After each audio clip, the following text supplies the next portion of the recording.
Kita lanjutkan kembali menuju pemilu dan Rivi kita langsung saja, ini waktunya cukup singkat. Ya. Kami mempersilahkan untuk anak-anak muda yang sudah hadir di sini, mahasiswa ada dari UGM dan juga dari Unpad, ada dari Bakri juga, kemudian dari UNES juga. Nah kita kasih kesempatan untuk yang dari mana? Ingin bertanya UGM ya? UGM terlebih dahulu ya? Oke, UGM Oke, silakan. silakan mungkin bisa berdiri. Ya bebas silakan. Oke, perkenalkan Singkat diri dan padat ya. dan langsung pada poin pertanyaan. Ya. Oke, selamat malam teman-teman sekalian dan para audien.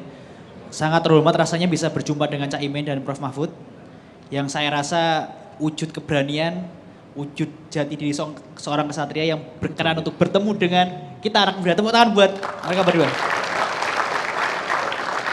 Sebentar, namanya siapa tadi? Perkenalkan, nama saya Gibran Muhammad Nur, Ketua BMKM UGM tahun 2020. Oke, Gibran, Gibran. Bukan Gibran. Gibran Muhammad Nur. Oke. Gibran, bukan Gibran. Dipertegas. Saya sangat salut dengan beliau-beliau berdua karena saya rasa beliau berdua sangat jauh dari kata pengecut intelektual. Satu pertanyaan buat Prof Mahfud dan Caimin. Kita melihat bahwa 10 tahun ke belakang pemerintahan menargetkan pertumbuhan ekonomi sampai 7%. Dan setelah saya lihat visi misi dari Caimin dan Prof Mahfud, masing-masing menargetkan 5,5 sampai 6,5% serta 7%. Sedangkan realisasinya Indonesia sejak tahun 2012 itu punya bonus demografi yang sangat tinggi. Tapi pada praktiknya pertumbuhan ekonomi kita stagnan di angka 5%. Nah, kira-kira apa solusi dari Caimin dan Prof Mahfud untuk meningkatkan pertumbuhan ekonomi kita? Terlebih tahun 2030 bonus demografi semakin meningkat. Oke, baik. Seperti itu. Ya, silakan langsung ditanggapi. Dari nomor urut 1 terlebih dahulu. Gus Imin Saya terlebih silakan, dahulu. Gus Imin. Silakan Gus.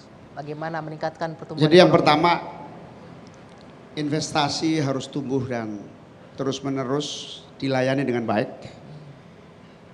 Perizinan dan pelayanan untuk membuka investasi dari dulu sampai kita buat undang-undang Omnibus Law. Itu pun belum ada follow up untuk bagaimana investasi cepat dan efektif dan memberi rasa nyaman kepada investor dalam negeri maupun luar negeri. Pelayanan yang diberikan kepada investasi jauh dibanding misalnya Tiongkok misalnya. Mereka betul-betul pelayanan yang memadai sehingga investasi yang besar akan melahirkan industri, industri yang tumbuh akan melahirkan pertumbuhan ekonomi. Satu sisi. Sisi yang lain, pergerakan ekonomi di bawah, ini ada dua problem bisa kita atasi sekaligus. Problem apa?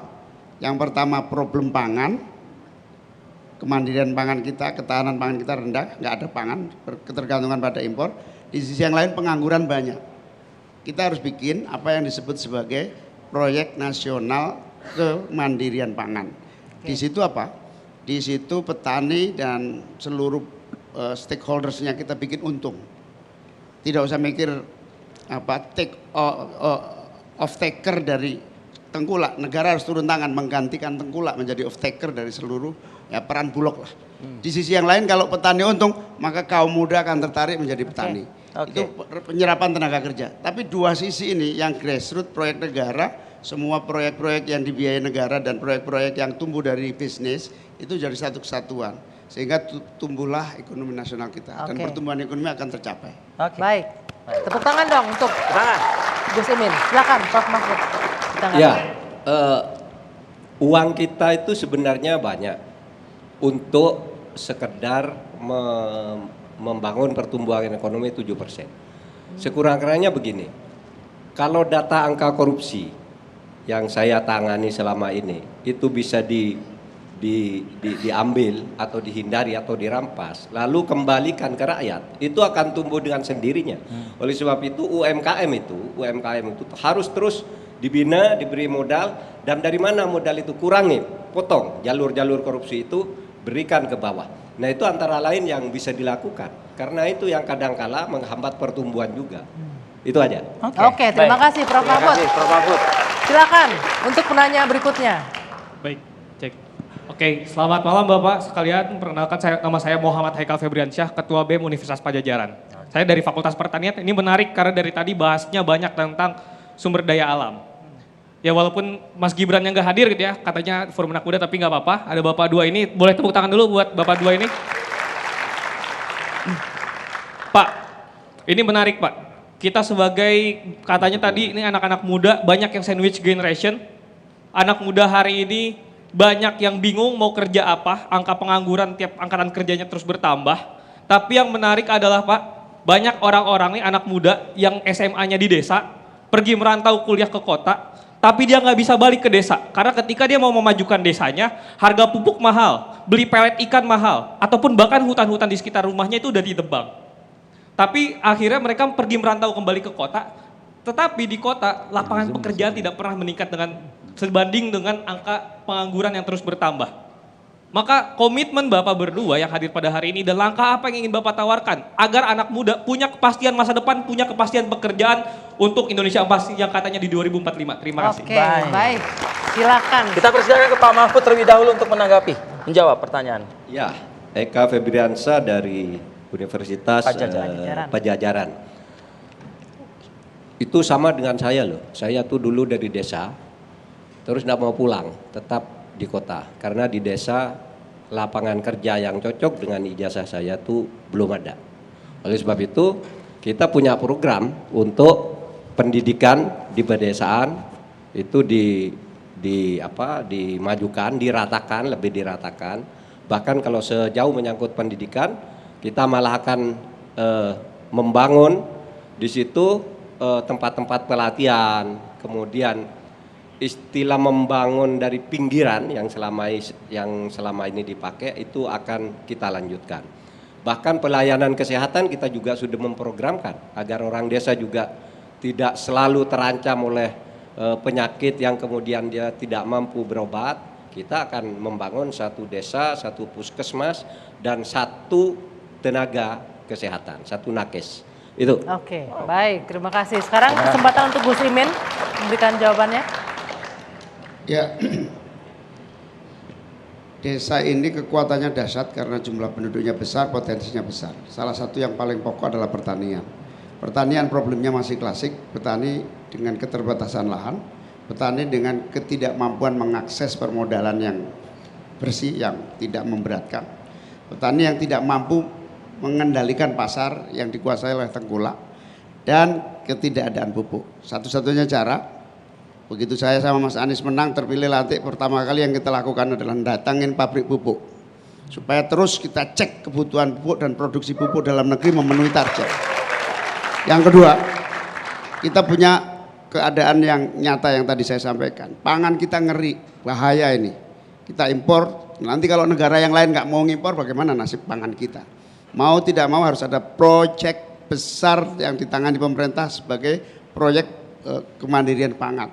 Di situ petani untung, itu aja targetnya.